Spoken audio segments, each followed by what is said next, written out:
A paz do Senhor, estamos iniciando mais uma videoaula das lições bíblicas de adulto da CPAD, esse quarto trimestre do ano 2023, onde nós estivemos estudando, e vamos hoje finalizar com a lição número 14, a revista que tem o tema Até os Confins da Terra, pregando o Evangelho a todos os povos até a volta de Cristo, Essa lição que estivemos estudando durante esse trimestre, escrita pelo pastor Wagner Gabi, e hoje estaremos finalizando essa revista, com lições maravilhosas a respeito da obra missionária, Estudamos aqui o assunto de missiologia, e hoje estaremos dando a lição 14, que será estudada no dia 31 de dezembro de 2023. Algumas igrejas modificaram até essa data, da lição, devido ao final de ano, os preparativos, para a virada de ano.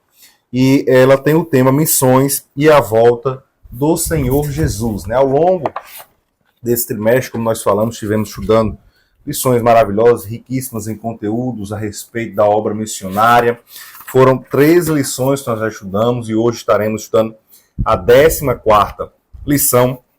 Na primeira lição, nós vimos a Grande Comissão, um enfoque etnocêntrico. Foi uma lição ali panorâmica, onde nós vimos ali os objetivos da Grande Comissão, vimos também o que são missões transculturais, e ali na segunda lição nós vimos missões transculturais, a sua origem na natureza de Deus, Nós vimos ali que a missão de salvar toda a humanidade, de salvar todos os homens, Todas as etnias, todas as nações, como a gente vê ali a palavra etnos, lá de Mateus, no capítulo 28, essa missão é a missão de Deus, é a Missio Dei, Ali nós estivemos vendo essa missão de Deus que está fundamentada na sua natureza amorosa, no amor de Deus pela humanidade, amor através do qual ele enviou o seu próprio filho para que morresse para salvar a humanidade, E aí também no capítulo 3 nós vimos as missões transculturais no Antigo Testamento e no 4 as missões transculturais no Novo Testamento, Já no Antigo Testamento, nós vimos ali que Deus, através do povo de Israel, ele já tinha um propósito de alcançar as outras nações. E isso, o povo de Israel acabou falhando, e aí vem o Novo Testamento com a igreja. E aí Deus escolhe, separa um povo, a igreja, para que dê continuidade a essa missão, de salvar todos os povos, de levar o evangelho a toda criatura, Mas primeiramente, como nós vimos na lição 3, Deus apresentou o evangelho ali também a Abraão, E daí veio Israel. Em seguida, na lição 4, nós vimos ali a igreja, O objetivo da igreja é justamente levar o evangelho a toda criatura. E na lição 5, nós vimos uma perspectiva pentecostal de missões, Nós vimos as ações do Espírito Santo na obra missionária. O Espírito Santo que é o poder para missões, ele é o dinamis para missões. Então é ele quem faz com que a igreja realize a obra missionária com excelência, porque ele é quem fortalece, é ele que fortifica, é ele quem dá o poder para missões. Na lição 6 nós vimos ali as formas de fazer missão, Orando, contribuindo e fazendo missões, Essa lição 6 foi também uma lição muito importante, onde nós vimos essas formas e vimos ali que nós somos cooperadores do Evangelho de Cristo e podemos fazer missões de várias maneiras, de várias formas e sermos recompensados por aquilo que nós fazemos para Deus. Já na lição 7, nós vimos ali, da lição 7 até a lição 8, nós vimos a relação entre o missionário com a igreja. A lição 7 é 9. E ali na lição 7 nós vimos a responsabilidade da igreja com os missionários, A gente viu que tem que haver um cuidado de forma integral. Não somente na parte financeira, mas em tudo. O missionário necessita ser cuidado, desde a preparação para o envio até a volta do missionário, Então, muitos se preocupam com a questão do envio, outros não se preocupam com a questão de quando o missionário já está lá, e poucos acabam se preocupando com a volta do missionário, Mas todas essas etapas ali da missão para a qual o missionário foi designado devem ser cuidadas pela igreja, isso de forma integral, na parte financeira, na parte psicológica, na parte espiritual, tudo deve ser apoiado pela igreja. Na lição 8 nós vimos missionários fazedores de tendas, Vimos ali os missionários que utilizam das suas profissões para realizar missões. Missionários que, através das suas profissões, portas são abertas para a entrada do evangelho e eles fazem bom uso. Então, eles têm tanto a vocação missionária, como tem a profissão. Tem o chamado e tem a profissão. E eles se utilizam dessa profissão, em especial em países onde há uma dificuldade para se levar o evangelho, em lugares onde há uma dificuldade para se levar o evangelho, e ele, através daquela profissão, ele consegue levar o evangelho com maior facilidade, porque as portas acabam se abrindo. Já na lição 9, nós vimos a igreja e o sustento missionário, né? O cuidado que a igreja deve ter com o sustento daquele missionário que está no campo. E aqui nós ressaltamos bastante, né? Não somente para com o missionário que foi enviado, mas para com toda a família missionária, né? Então, quando nós tratamos de missão, nós chamamos da família missionária, o esposo, a sua esposa, os filhos, todos devem ser cuidados de forma integral pela igreja, né? Porque se um desses membros da família tiver dificuldade, a obra estará fadada ao fracasso, né? Não haverá uma eficiência ali na realização da obra missionária. Então deve haver um cuidado de Deus em tudo. Cuidado de Deus em tudo para que a obra seja feita da melhor forma. Na lição 10, na lição 11, nós vimos ali os desafios missionários atuais, né? Primeiro, na lição 10, o desafio da janela 1040, a região do globo, né? Que fica entre ali a latitude de 10 graus norte, né? E a latitude de 40 graus norte, acima da linha do Equador, né? E vimos que naquela região que vai desde o extremo oeste da África até o extremo leste asiático, vimos que dentro daquela região estão ali os países com um menor número de missionários e um maior número de pessoas que não conhecem a Cristo, né? Então é realmente um grande desafio missionário a região da janela 1040, além dos outros desafios que há humanitários dentro daquela região. E como nós ressaltamos, esses desafios humanitários, eles devem servir como uma oportunidade de levar o evangelho. É assim que a gente deve visualizar, como uma oportunidade de se levar o evangelho a essas pessoas. Na lição 11, nós vimos as missões e a igreja perseguida, né? Vimos que no mundo de hoje, milhões de cristãos são perseguidos por confessarem a Cristo como o seu Senhor, né? Isso desde a igreja primitiva, a igreja é perseguida por confessar ao Senhor Jesus. E hoje ainda pessoas são perseguidas por causa disso, com diferentes intensidades em diferentes regiões do mundo. Na lição 12, nós vimos o modelo de missões da igreja de Antioquia, né? Vimos ali a fundação dessa igreja de Antioquia, a separação de Paulo e Barnabé e o envio para a obra missionária, né? Isso tudo debaixo do poder do Espírito Santo, né? Então, tudo direcionado por Deus. E ali iniciou-se, né, as missões gentílicas, né? A igreja de Antioquia foi fundamental justamente nessa questão, essa virada de chave, né? Para o início das missões gentílicas, né? O evangelho sendo pregado aos gentios. E na lição 13, a lição passada, nós vimos o propósito de missões. Nós reforçamos ali os objetivos tríplices da missão, que é o de proclamar, né? O querigma, que é o de ensinar, né? Doutrinar, levar a palavra através do ensino para aquelas pessoas que aceitam a Cristo, e também fazer discípulos, né? E também a questão social, né? Então nós falamos a respeito aí disso na lição passada, e hoje, na última lição, estaremos estudando, né, missões e a volta do Senhor Jesus, né? Aí, antes de iniciar a lição de hoje, né, eu quero apresentar aqui para os irmãos, no próximo trimestre, primeiro trimestre de 2024, estaremos estudando a lição Corpo de Cristo, origem, natureza e vocação da igreja no mundo. Essa lição aqui nós estudaremos no próximo trimestre, primeiro trimestre de 2024, estudando a respeito da eclesiologia, né? A doutrina da igreja. Uma lição maravilhosa também, como foi a lição nesse trimestre, estaremos vendo aí, estudando no próximo trimestre. Vou aqui ler as lições, né? Os assuntos das lições para os irmãos, para já ficarem cientes, né? Mas adquiram também as suas revistas para que possam estar estudando, né, acompanhando as lições, façam a leitura delas, né, assistam os vídeos, as videoaulas, para que possam estar se aprofundando cada vez mais. Então estaremos estudando as seguintes lições. Lição 1, a origem da igreja. Lição 2, imagens bíblicas da igreja. Lição 3, a natureza da igreja. Qual a natureza? A gente até falou algo a respeito nesse trimestre. Lição 4, a igreja e o reino de Deus. Lição 5, a missão da igreja de Cristo. Falando de algo que nós falamos também aqui, já em todo esse trimestre, a missão da igreja. Na lição 6, igreja, organismo e organização.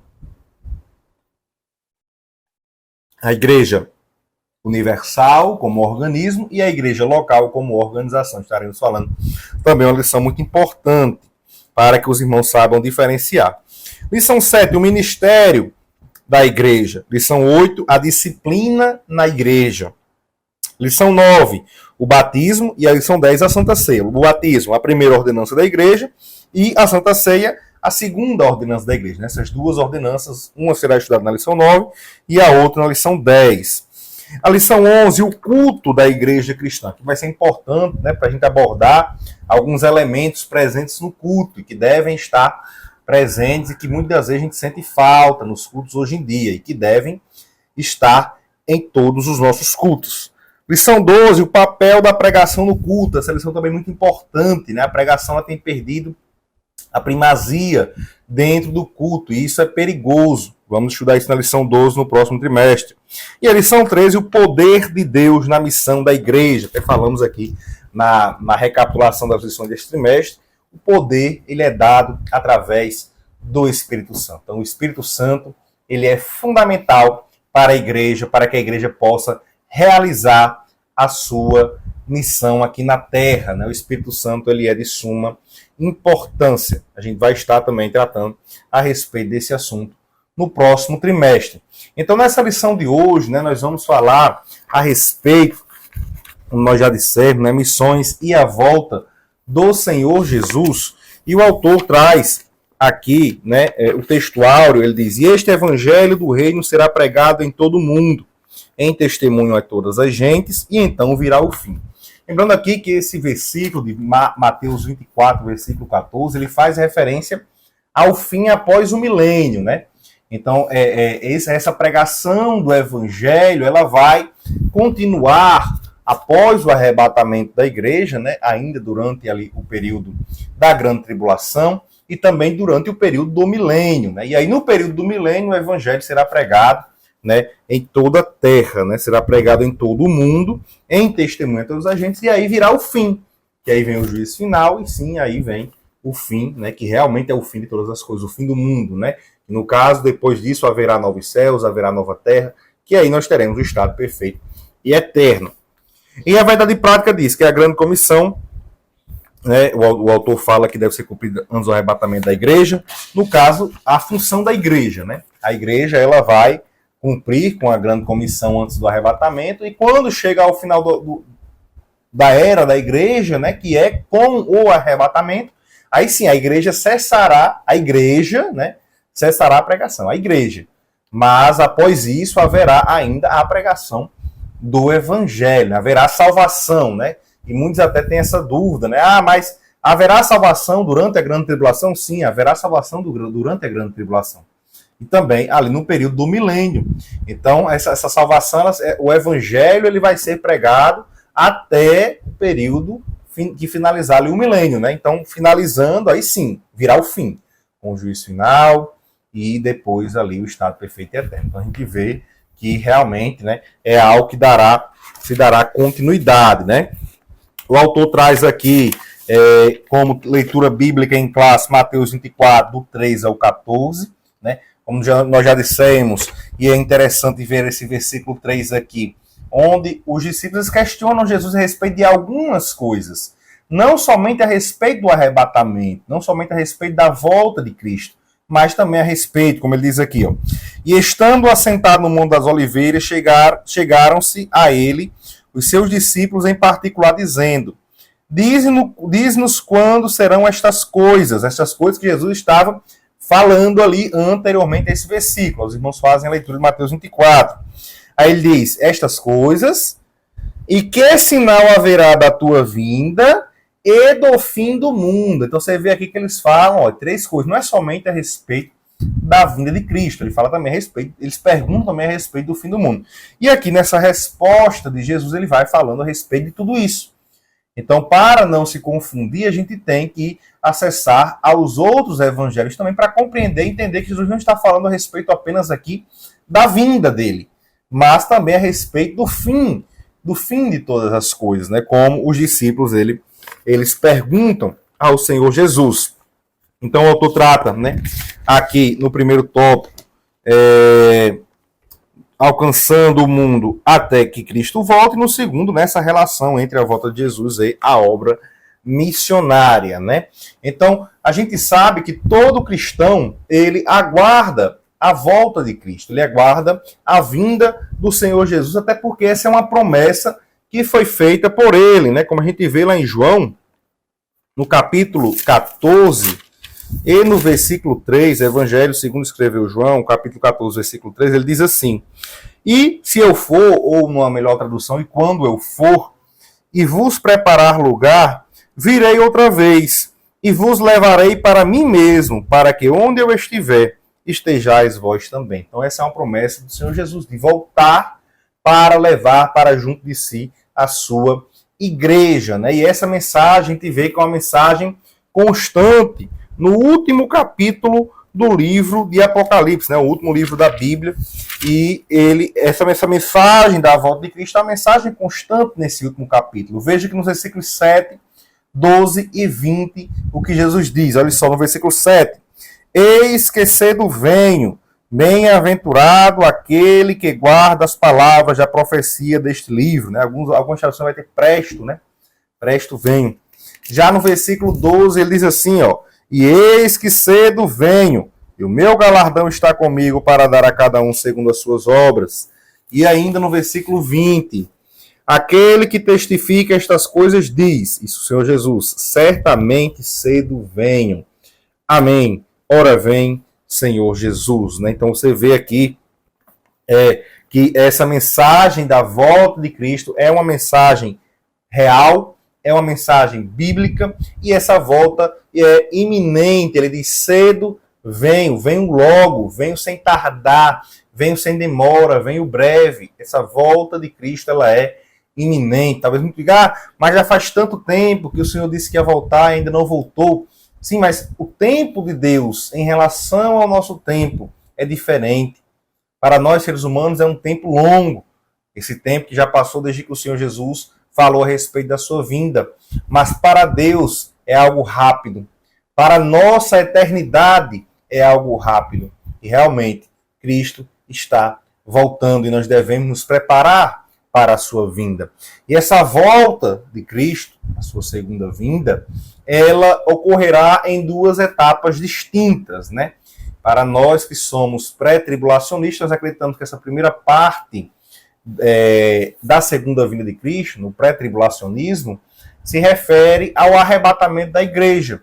Né? Então, nessa vinda, Jesus ele vai vir de forma secreta até as nuvens, e somente os salvos é que irão vê-lo. A gente vê que Paulo fala a respeito disso quando escreve aos Tessalonicenses, né? Na primeira epístola de Paulo aos Tessalonicenses, no capítulo 4, nos versículos 13 até o versículo de número 17, ou versículo 18, né, a gente vê nessa passagem que Paulo falando a respeito do arrebatamento da igreja. Não façam aí a leitura, né, desses versículos, primeira epístola de Paulo aos Tessalonicenses, capítulo 4, nos versículos 13 ao 18, e também quando Paulo escreve aos Coríntios, né, na primeira epístola, também no capítulo 15, e nos versículos 51 e 52. Paulo diz assim, ó, eis aqui vos digo um mistério. Na verdade, nem todos dormiremos, ou seja, nem todos iremos morrer, mas todos seremos transformados no momento, no abrir e fechar de olhos, ante a última trombeta, porque a trombeta soará, e os mortos ressuscitarão incorruptíveis, e nós seremos transformados. Né? Os mortos ressuscitarão e serão transformados, e nós que estamos vivos seremos também transformados, glorificados. Essa é a nossa expectativa, essa é a nossa esperança. É isso que nos traz alegria, porque nós não acreditamos que a morte é algo que vem para todos, mas que não tem esperança após a morte. Nós acreditamos que há uma vida após a morte. Né? A morte física não é o fim da vida humana, não é o fim da existência humana. Não é o fim da existência humana nem para aqueles que morrem em Cristo, nem para aqueles que morrem sem Cristo. Para aqueles que morrem em Cristo, há a esperança da glorificação, há a esperança da restauração completa, a esperança da redenção eterna. É isso que nós aguardamos em Cristo. É isso que o arrebatamento vai proporcionar. Por que nós cristãos esperamos o arrebatamento da igreja? Porque é naquele momento em que a igreja for arrebatada que aqueles que morreram em Cristo serão transformados, restaurados por completo, glorificados, e aqueles que permanecerem também serão transformados. Já aqueles que morreram sem Cristo continuarão também existindo, só que na morte eterna, sem vida, distante de Deus. Isso é o que nós acreditamos e é isso que nós pregamos. Então essa primeira parte refere-se aí ao arrebatamento, tá, de forma invisível. Jesus virá até as nuvens, somente os salvos irão vê-lo. Já a segunda parte da segunda vinda de Cristo, da volta de Cristo, ela se refere à vinda gloriosa do Senhor Jesus, a vinda em glória, né? Com a sua igreja já glorificada, né? E nessa parte da segunda vinda, essa segunda parte ela será pública. Todos verão ao Senhor Jesus, né? Todo olho o verá, né? Todo olho o verá. Então é uma vinda pública, diferente da primeira parte, que é uma vinda aí somente até as nuvens, somente a igreja o verá. Então, essa primeira parte, né, da segunda vinda, ela vai ocorrer justamente antes da grande tribulação. É o evento que vai desencadear a grande tribulação, né? Vai desencadear os demais eventos aí escatológicos, né? Nós percebemos, então, aí, né, interessante que esse evento, ele é iminente. Nós já falamos que é algo que está prestes a acontecer, que pode acontecer a qualquer momento e não depende de nada para acontecer. Muitos aí falam, mas para que Cristo volte está faltando acontecer somente isso e aquilo. Não. Ele pode voltar a qualquer momento. E eu acho interessante que tem pessoas que eles pregam a iminência de Cristo. Ó, Jesus pode voltar a qualquer momento. Mas na mesma pregação, muitas das vezes, diz, mas falta só isso, falta só aquilo. Não, não falta nada, meu irmão. A vinda de Cristo, ela é iminente, ela pode acontecer a qualquer instante. A própria igreja primitiva estava aguardando já a volta de Cristo. A vinda de Cristo, ela pode ocorrer a qualquer instante. Tem gente que diz, mas tem que acontecer isso e aquilo. O que a gente vê, na verdade, é uma intensificação dos sinais do fim dos tempos. Então, essa intensificação aí dos sinais que Jesus fala lá no Sermão Profético, que está aqui em Mateus 24, ela vai indicando que vai se aproximando esses eventos escatológicos, que serão desencadeados justamente com o arrebatamento da igreja, que vai vir o início da grande tribulação, os eventos escatológicos que virão mais à frente. Então, a intensificação dos sinais, que está lá no Sermão Profético, lá a parte do capítulo 24 de Mateus, a gente vê que a intensificação desses sinais indicam que está chegando cada vez mais próximo a vinda de Cristo. Né? Estamos na última hora, né? Então nós devemos estar cientes de que Cristo está perto de voltar. Quando que isso irá acontecer em nosso tempo, nós não sabemos, mas está próximo a vinda de Cristo. Brevemente ele vem, ele diz que cedo venho. E é no tempo de Deus, não compete a nós tentar adivinhar em qual momento. Jesus ele vai voltar esse ano, porque desse ano não passa. Eu vi muitas pessoas que falaram, né? Realmente, Jesus pode voltar, o ano termina amanhã, né? Dia 31. Mas a gente vê, né? Que é justamente o dia da própria escola dominical, a gente vê que muitas pessoas tentam adivinhar, desse ano não passa, vai voltar no próximo ano, e querem ali talvez mostrar que estão certos nisso daí. O que a gente tem que estar certo é na nossa conduta, naquilo que a gente faz perante Deus, para que quando Cristo arrebata a sua igreja, nós estejamos prontos, preparados para subir juntamente com a sua igreja nos ares. Então, a gente vê que esse evento, né, tão aguardado, ele vai justamente dar início aí, o desencadear, né, de vários eventos escatológicos que fazem parte daquilo que a gente conhece como o dia do Senhor, né? O dia do Senhor, que não é um dia de 24 horas cronológico, são eventos, né, que irão ocorrer, né? Um tempo em que irão ocorrer vários eventos ali. Esse dia do Senhor é um tempo, um período de juízo, né, em que Deus irá derramar da sua ira sobre a terra. Por isso, o arrebatamento, a retirada da igreja, para que não passe por esse período. Isso é o que nós, como pré-tribulacionistas, acreditamos, no arrebatamento antes ali da grande tribulação, que será um período nunca, jamais visto aqui na Terra. Tem gente que reclama hoje, né, dos sofrimentos, a dificuldade que passa, isso porque ainda não chegou o período da grande tribulação, né? Nós passamos por tribulações hoje em dia. Aquele período será um período jamais visto, de grande tribulação.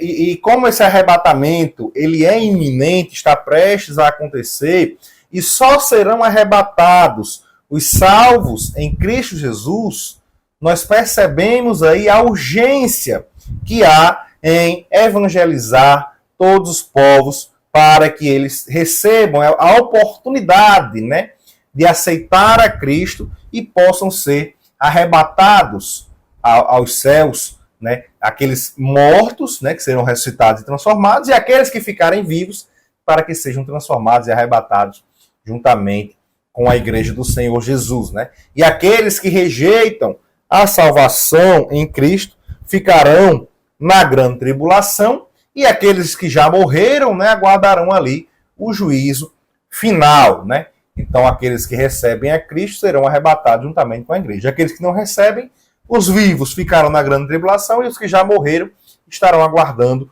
o juízo final, a condenação eterna. Essa é a realidade e é isso que deve ser pregado, né? Devemos pregar essa realidade a toda criatura, para que eles saibam, né, conheçam a verdade e possam se entregar a Cristo. Possam escolher, né? Aquele que crê e for batizado será salvo. Aquele que não crê será condenado, né? Essa é a verdade bíblica, é isso que nós devemos pregar, né? Não um evangelho de facilidades, isso não existe. O que existe é o evangelho de salvação, são as boas novas de salvação. E como nós falamos, né, ao longo do trimestre, essa tarefa de evangelizar é da igreja, né? Evangelizar todos os povos para que eles tenham a oportunidade de aceitar a Cristo antes do arrebatamento, né? Como Paulo fala lá em 1 Coríntios, no capítulo 9, versículo 16, ele diz que essa obrigação está imposta ali a ele. E a gente vê, né, ele fala, ai de mim se não anunciar o evangelho. No caso de Paulo, ele recebeu essa vocação, ele recebeu esse chamado de Cristo para ser apóstolo dos gentios. E ele cumpriu com isso porque ele sabia que era algo que estava ali imposto sobre ele e que ele iria sofrer se ele não fizesse aquilo. Ai de mim se não anunciar o evangelho. E nós também, que somos vocacionados por Cristo, chamados por Cristo para fazer parte da sua igreja, fazemos parte da grande comissão. E ai de nós se não fizermos a nossa parte na obra missionária. Ai de nós se não anunciarmos o evangelho. É isso que nós devemos entender. É isso que nós devemos compreender para podermos fazer missões. E aqui é interessante, o autor está em seu livro até, e tem na declaração também de fé das Assembleias de Deus, na página 149 do livro Texto do Autor, ele traz um trecho, né, que está contido na declaração de fé das Assembleias de Deus, ali nas páginas 122 e 123, onde, no capítulo 11, né, sobre a igreja, ele vai falar justamente dessa obrigação da igreja, que é a de realizar missões, essa responsabilidade da igreja de realizar as missões. Ele diz assim, vou ler esse trecho aqui, para quem tiver também aí a declaração de fé da Assembleia de Deus, abra e pode fazer a leitura. Entendemos que a função primordial da igreja é glorificar a Deus. E ele cita 1 Coríntios capítulo 10, 31, né? Quer comais, quer bebais ou façais qualquer coisa, fazei tudo para a glória de Deus. Isso é feito por meio de adoração, da evangelização, da edificação de seus membros e do trabalho social, que é a missão da igreja. A igreja foi eleita para a adoração e louvor de Deus, recebendo também a missão de proclamar o evangelho de salvação ao mundo todo, anunciando que Jesus salva, cura, batiza no Espírito Santo e que em breve voltará, né? E muitas pessoas até têm mudado essa escrita, né, e falado só que voltará. Tem mais falado breve, né? Parece que Jesus está tardando. No tempo certo, ele há de voltar. E ele mesmo disse, eis que cedo vem, nós já lemos aqui. O evangelho é proclamado a homens e mulheres sem fazer distinção de raça, língua ou classe social, pois o campo é o mundo. Jesus diz, portanto, ide e fazei discípulos de todas as nações, e ser-me-eis testemunhas, tanto em Jerusalém, como em toda a Judéia e Samaria, até os confins da terra. Portanto, entendemos que é responsabilidade da igreja a obra missionária, né? É uma responsabilidade que nós temos e que nós devemos cumprir antes do arrebatamento da igreja. A volta de Cristo é iminente, Cristo está para voltar, e a igreja de Cristo, ela tem essa função que ela deve dar primazia, né? Que é a de evangelizar todas as nações. Nós só temos esse tempo até a volta de Cristo para evangelizar. Após a volta de Cristo, a igreja será arrebatada. E aí essa pregação do evangelho ficará para outro, não mais para a igreja. O fim, né, a era da igreja termina justamente no início da grande tribulação com o seu arrebatamento. E aí depois o evangelho será pregado, mas não mais pela igreja, né, por aqueles que são salvos em Cristo.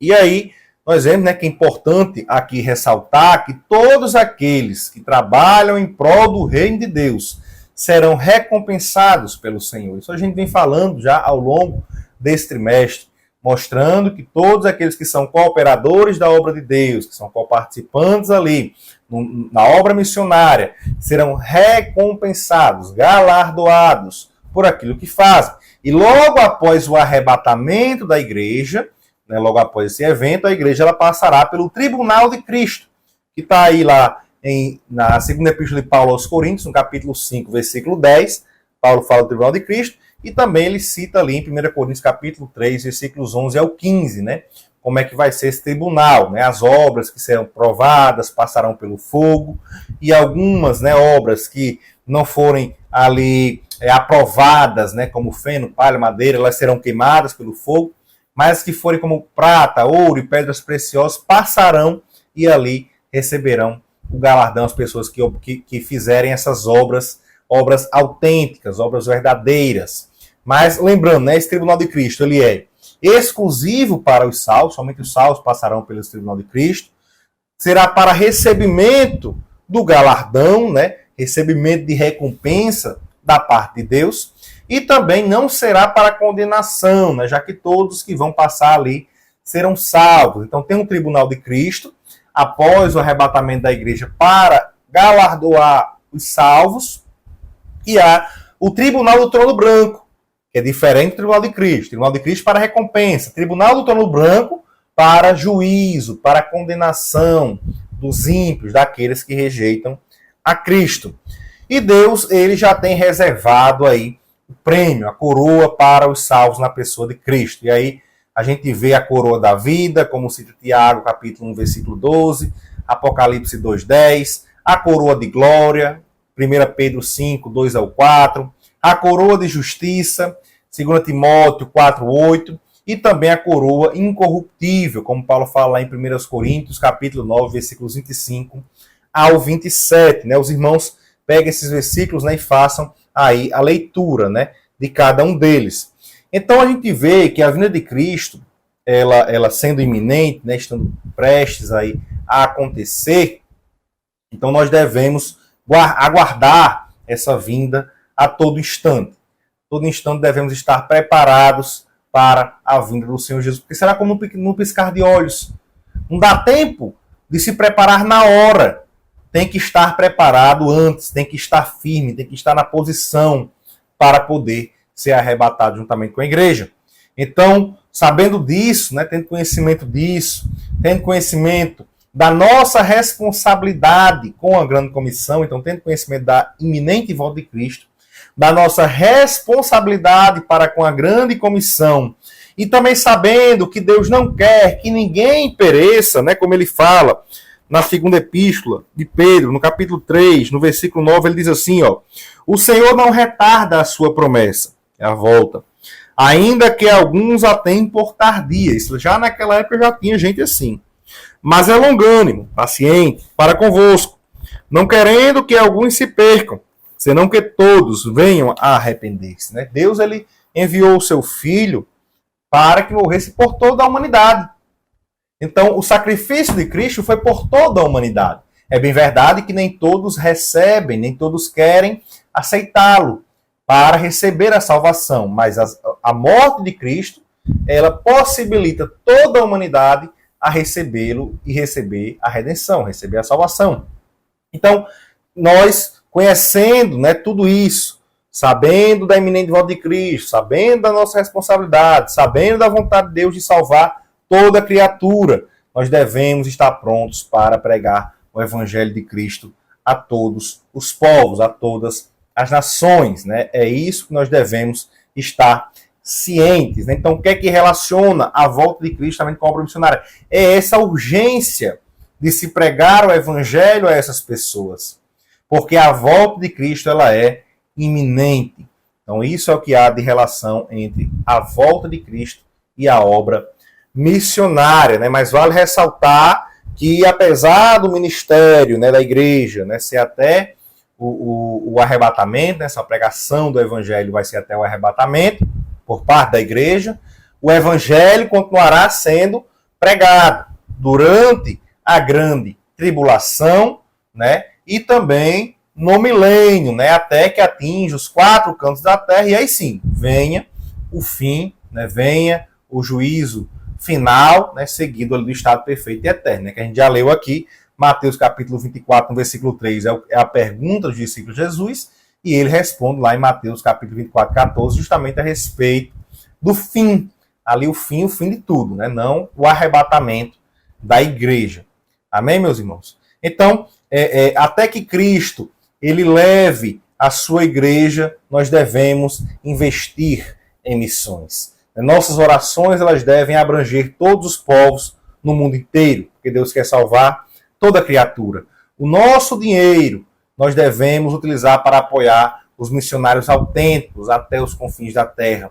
A nossa vida ela deve ser gasta nesse propósito missionário.